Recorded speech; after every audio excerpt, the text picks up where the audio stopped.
Welcome to Hard Script. Support the channel by liking, commenting, and subscribing. I promise even more interesting stories.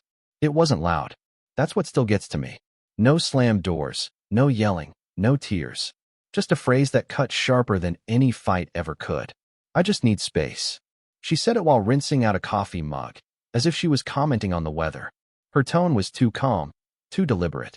Like she'd rehearsed it. Like she wanted it to land exactly where it did, in my spine. I remember the mug in my hand. I remember how I didn't drop it, didn't raise my voice, didn't ask a single question. I just nodded once and said, "Okay." That night, I moved into the guest room. Not out of pettiness, out of precision. She didn't say another word. Neither did I. She thought I'd fight.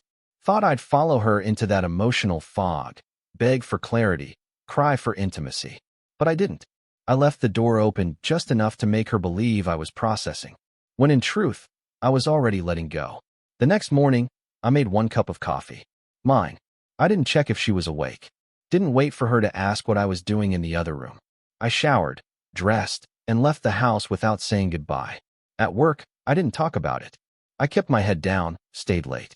The silence she wanted? I gave it to her, in doses strong enough to echo. By the third day, the house already felt different. Quieter, colder, but not in a sad way, in a clean way. Like after a storm clears out the dead branches. She kept up appearances. Small talk when necessary. "How was your day?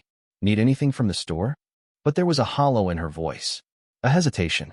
Like she was realizing something had shifted, but couldn't name it yet. She still smiled. Still wore her robe in the evenings like nothing had changed. But her eyes started lingering a little longer. Watching me. That's the thing about space. People ask for it thinking they'll feel free. But what they really feel is distance. Real, irreversible distance. The kind that doesn't come with a return ticket. She went to bed before me every night. And I stayed in the guest room. Lights off. Lying still. Listening. Not to her. To the silence. To the way it wrapped around the house. Heavy. Honest. Final. She wanted space. So I became the vacuum inside it. And what she didn't know, what she still doesn't know, is that the moment she said those words, my love didn't shatter. It evaporated. Slow. Silent. Complete. And when she came looking for it again, it wouldn't be there. The shift didn't happen all at once. It was slow, methodical. A quiet unraveling that she didn't feel at first. She stopped making coffee for 2. That was the first thing I noticed. It used to be automatic. 2 mugs, side by side. Even on bad days. Especially on bad days. But now, only hers sat on the counter. I didn't mention it. I just added it to the list. The mental catalog I'd begun the night she asked for space. Her routines changed. Not drastically. Just enough to feel unfamiliar. She started waking up later. Leaving earlier. Her phone never left her hand. Not even in the kitchen. Especially not in the kitchen. That screen had become her confidant. I started going to the gym before sunrise. The old me would have stayed to talk. Tried to bridge the growing silence with some meaningless question about her day. But this new version of me, he didn't beg for attention. He didn't fill voids. He let them echo. I'd come home late on purpose. Work dinners. Solo walks. Anything to extend the hours away. When I did get home, she was usually already on the couch. Hair done. Fresh perfume. Laughing at her phone like it was telling her secrets. "Out with friends," she'd say. I nodded. I never asked who. She started going out more. Once a week turned to twice. Then it was Friday and Saturday nights. The first time, she left in jeans and a hoodie. By the third time, she was dressed like she hadn't in years. Short black dress. New heels. Lipstick she hadn't worn since our anniversary 3 years ago. I didn't react.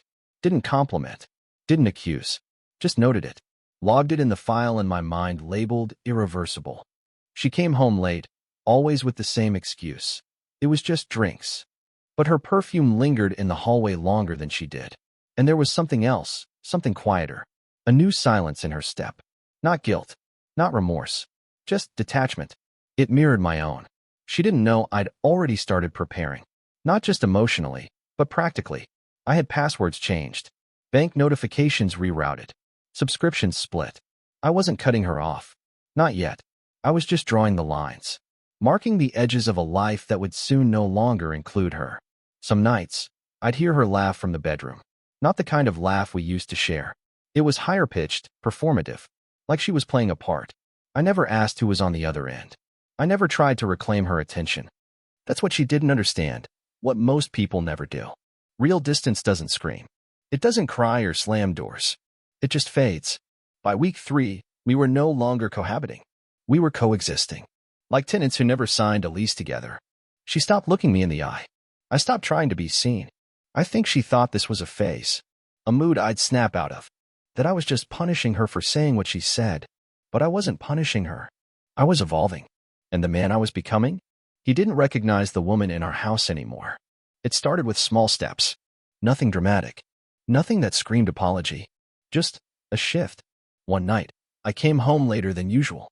The lights were on in the living room. She was sitting there, on the couch, legs crossed, a blanket draped over her knees. Her phone was on the table, untouched for once. That alone was unusual. But what struck me was the way she looked at me. Not bored. Not annoyed. Hopeful. She patted the cushion next to her. Said something about the couch being cold. I sat, not because I wanted to, but because I wanted to see where it was going. We hadn't shared that couch in weeks. Not since the first time she said she needed to figure things out. She asked how my day was. I nodded. No words. No effort. Just acknowledgement. Then I leaned back and stared at the muted television, some show she paused like she wanted me to ask about it. I didn't. Her body turned slightly toward me. Subtle. Measured. Like she was trying to close a gap without drawing attention to it. I didn't react. I kept my eyes forward. My shoulders square. She was closer than she'd been in months. That was her first mistake. She assumed I was still reachable. That I had simply gone quiet to teach her a lesson. That if she reached out, if she gave just a little, I'd grab her hand and thank her for finally noticing the distance. She didn't understand that I wasn't punishing her. I was disappearing. Later that night, she lingered in the hallway. I passed her on the way to the guest room, towel over my shoulder, gym bag in hand. She looked like she wanted to say something. Her mouth opened slightly. Then she changed her mind. Perfect. The next morning, 2 cups of coffee were on the counter. She'd gone back to the routine. I took mine without a word. Left hers untouched. That afternoon, she texted me for the first time in days. Just one word. Lunch. I replied, busy. No emoji. No punctuation. Just a single word answer. That night, she stayed in. No perfume. No new dress.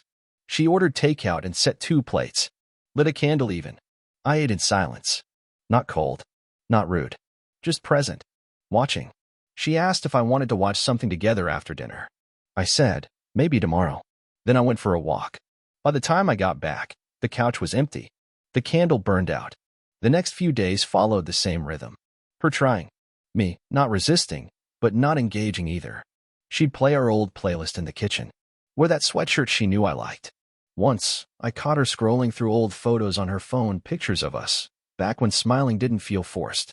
But the weight of silence was growing. She thought the right move would break it.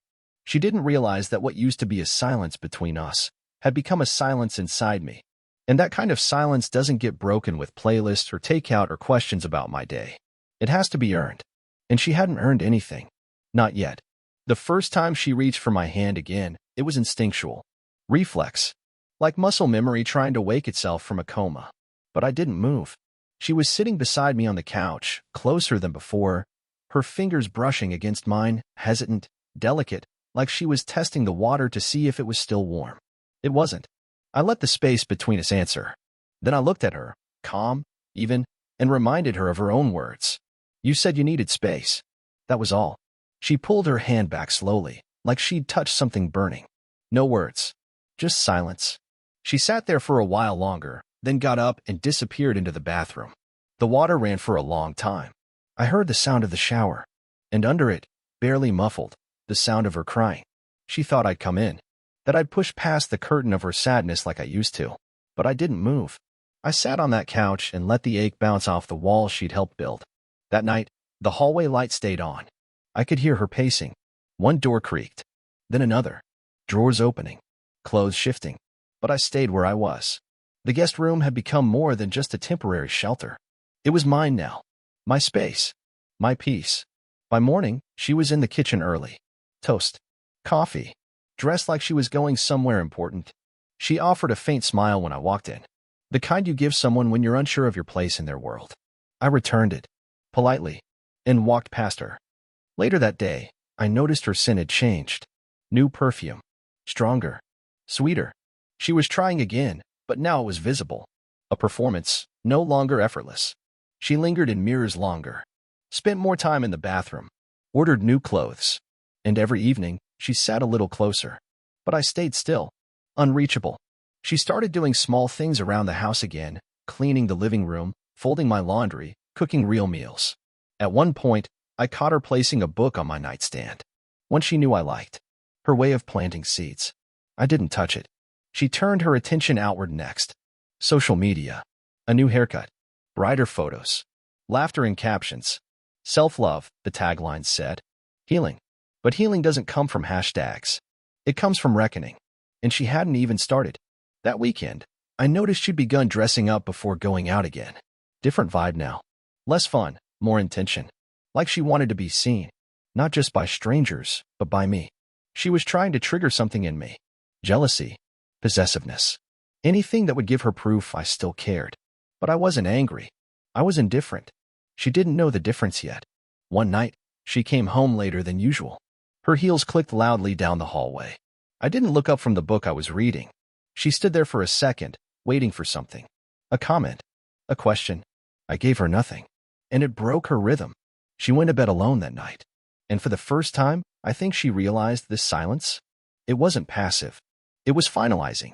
The photo didn't surprise me. What surprised me was how little I felt when I saw it. I hadn't gone looking. It found me. Her profile was public again. Or maybe she never made it private. The algorithm knew. It always knows. One scroll, one misstep, and there it was. A dimly lit restaurant. White linen, soft lighting. Her glass raised, lipstick perfect. Caption. Needed this. But what caught my eye wasn't her smile, it was the reflection in her wine glass. A man's watch. Gold. Expensive. Not mine. No tags. No mention. Just the strategic angle of someone who knew exactly what she was doing. And still, I said nothing. She was testing limits, not confessing. Wanting me to react. To say something. To feel something. But she didn't know I'd already done the hardest part. I'd let go of the illusion that we were still us. Instead of confronting her, I made a different call. Quiet. Strategic. A contact I hadn't used in years.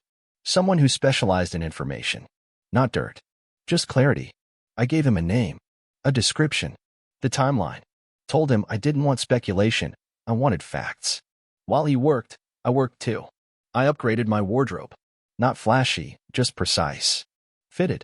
Clean. Intentional. I didn't tell her where I was going or who I was with. I just left, each time a little later, a little sharper. She started watching me again. Really watching. Like she was trying to decode a language she used to speak fluently. One night, I came home to see her in full makeup. No plans, no explanation. She asked if I wanted a drink. I said I wasn't thirsty. The next day, the report came in. No physical cheating. Not yet. But emotional betrayal? Without question. Dinner. Drinks. Intimate conversation. Flirting that crossed lines in whispered tones and lingering eye contact. She hadn't kissed him. Not yet. But the emotional affair had been simmering longer than I suspected. And I didn't feel rage. I felt relief. Because it confirmed what I already knew. She wasn't lost. She was looking. And not for herself, for someone else to validate her again. Someone to fill a void she created. That night, I stood in front of the mirror longer than usual. Not out of vanity. Out of certainty. Because what stared back at me wasn't the man who used to beg for attention. It was the man who no longer gave it away for free. I walked past her in the hallway. She looked up from her phone, startled by my presence. Like she forgot what it felt like for me to move with purpose. She opened her mouth to say something. Then closed it again. Good. Let the silence answer her questions now. Let her wonder who I was texting. Let her imagine where I was going at 9 p.m. on a Thursday. Because I wasn't chasing. I was documenting. And she was the one on trial. The file wasn't thick. Just a few pages. A manila envelope, clean and clinical. Inside were receipts, timestamps, screenshots. All of it lined up perfectly, like puzzle pieces clicking into place. The detective had been thorough, professional, and most importantly, silent. He laid it out without emotion. No embellishment. Just facts. She met the same man 3 times in 2 weeks. Same restaurant twice. Once at a wine bar outside the city. Each time, she stayed for less than 2 hours. No hotel bookings. No overnight stays. No red flags on paper. But the pictures told a different story. She wasn't leaning across the table like a friend. Her smile wasn't polite. It was curated, angled towards someone she wanted to see her as desirable. Someone who wasn't me. In one photo, he touched her hand. Just briefly. Her face didn't flinch. It softened. The detective's summary was simple, emotional investment. No confirmed intimacy. Yet, I thanked him. Paid in cash. No trace. Driving home, I didn't feel betrayal. I felt something colder. Confirmation. She wasn't mine anymore. She hadn't been for a long time. She just hadn't said it out loud. But she had said she needed space. I was finally starting to understand what she meant by that. Not solitude. Permission. That night, she was in the kitchen when I walked in. No phone. No makeup. She was making pasta, her fallback move when things were off balance. She offered me a plate. I took it. She watched me eat, searching for clues in every bite. I gave her nothing. She asked if I was okay. I nodded. She asked about work. I said it was fine. The tension sat between us like a third person at the table. But I didn't feed it. I let it starve. She said she missed our old routine. I smiled. Not warmly. Just enough to acknowledge the irony. After dinner, she followed me into the living room. Sat across from me. Close. Her voice softer now, like she was trying not to scare the moment away. She said she wanted to be honest. That she'd been confused. That she'd made mistakes but hadn't crossed any real lines. I said nothing. Just looked at her. Watched her squirm inside her own words. She asked if I believed her. I stood up and went to bed. That was the night she stopped pretending to be in control. Because when a man stops reacting, he becomes unreadable. And for someone like her, silence wasn't peace, it was punishment. Not the cruel kind. The deserved kind. And for the first time in weeks, I slept through the night. While she lay awake, in a house that no longer answered to her name. It's strange how quickly life rewards clarity. Once the emotional noise dies down, results start showing up in sharp relief. At work, they noticed. My numbers were up. My presence was focused. I wasn't checking my phone every hour, wasn't leaving early to deal with house stuff. I was just there locked in, calm, relentless. They offered me a promotion. Bigger title, better office, more visibility. I took it without hesitation. A week later, I was assigned a new assistant. Taylor. Smart. Sharp. Elegant without trying too hard. She was the kind of woman who didn't chase approval, she carried her own weather system. She noticed details. Remembered names. Anticipated needs before I had to voice them. I didn't flirt. Didn't overstep. But I let her see me, not as the man limping out of a broken marriage, but as someone reconstructing himself, piece by piece, with discipline. Back at home, she felt it. My wife. She didn't ask about the promotion. I didn't tell her. But she saw the changes. The tailored jackets. The confidence that walked in before I did. The longer hours. The lighter steps. One evening, my phone rang while I was in a meeting. She was calling video, not voice. Unusual for her. I glanced at the screen. Taylor was mid-sentence, standing beside me with a document. The camera caught her in frame, clean lines, quiet power. I answered the call without saying a word, holding the phone just long enough for my wife to see what she needed to see. Her voice cracked. Just one word. Who? I ended the call. No explanation. No confrontation. Just boundaries. That night, I got home around 10. She was waiting. The house smelled like roasted garlic and something overpriced. The dining table was set. Her hair was done. Makeup perfect. Jazz humming low from the speakers. Dinner? She asked, smiling too wide. I hung my coat. Didn't answer. Walked into the kitchen and poured myself a glass of water. She followed me. Tried to touch my arm. I stepped to the side without acknowledging it. She said it again, softer this time. Just us. Like before. But there was no before anymore. I wasn't punishing her. I was honoring myself. She had asked for space. I had given her silence. Now she was chasing an echo of something that no longer lived in me. And the more she tried to revive it, the more obvious it became. She wasn't losing me. She'd already lost me. What was slipping through her fingers now wasn't love, it was access. And once that's gone, everything else is just noise. The shift was obvious.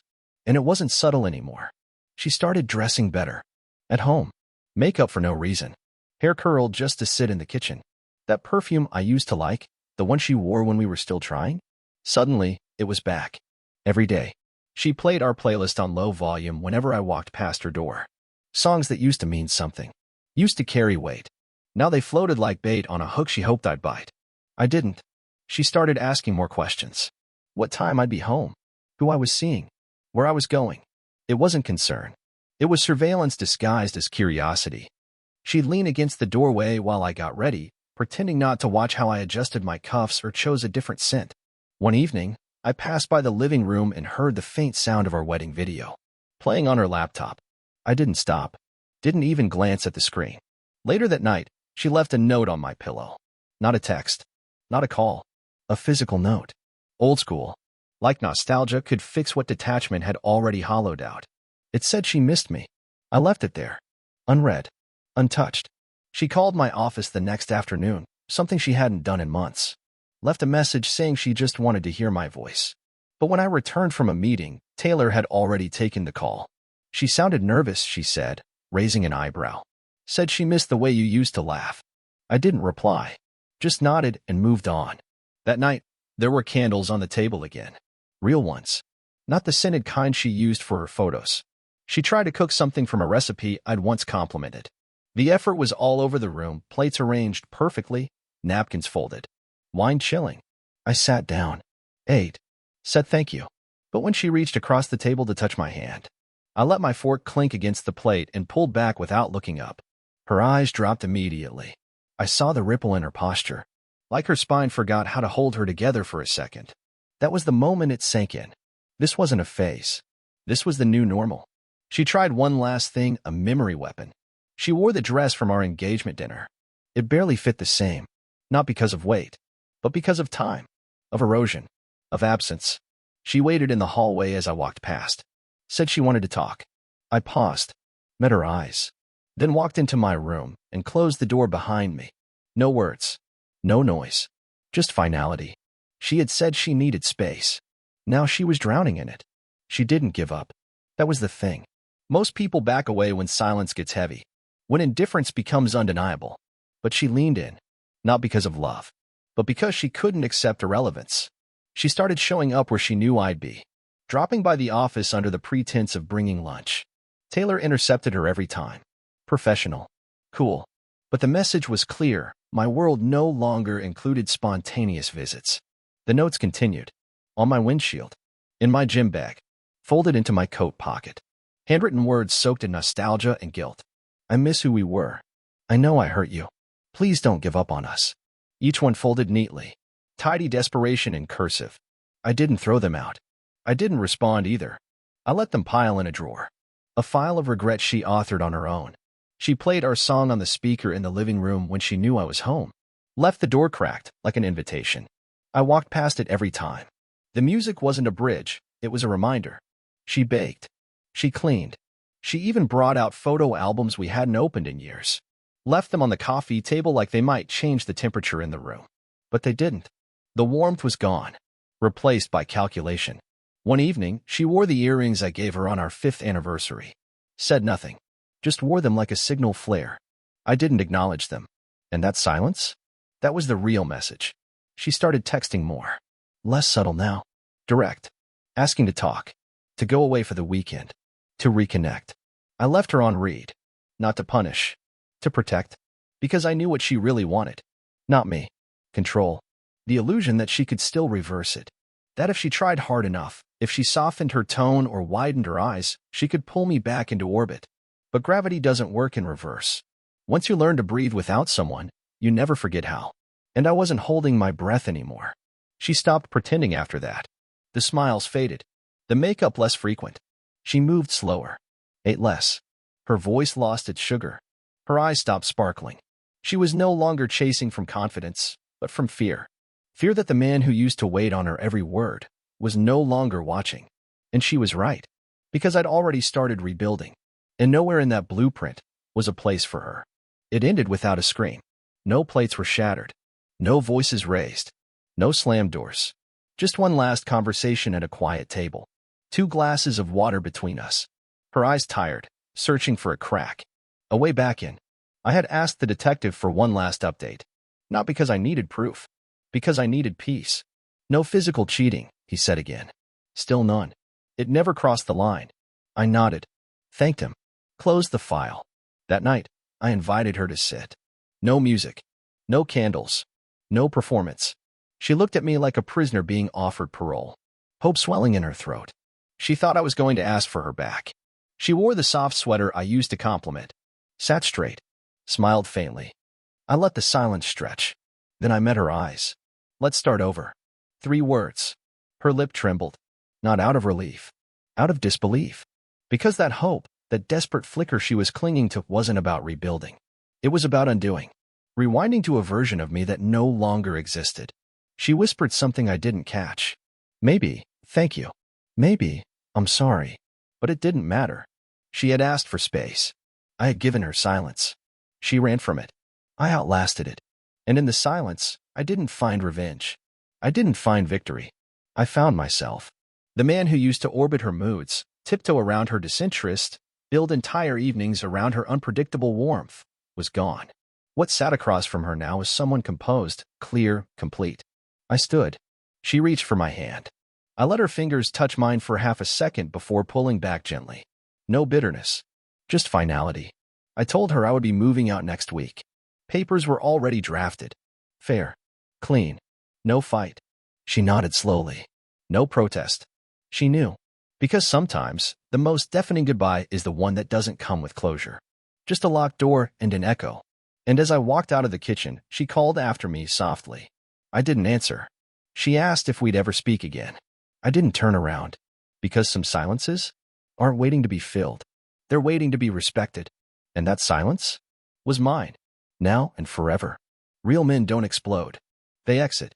Subscribe for more power stories.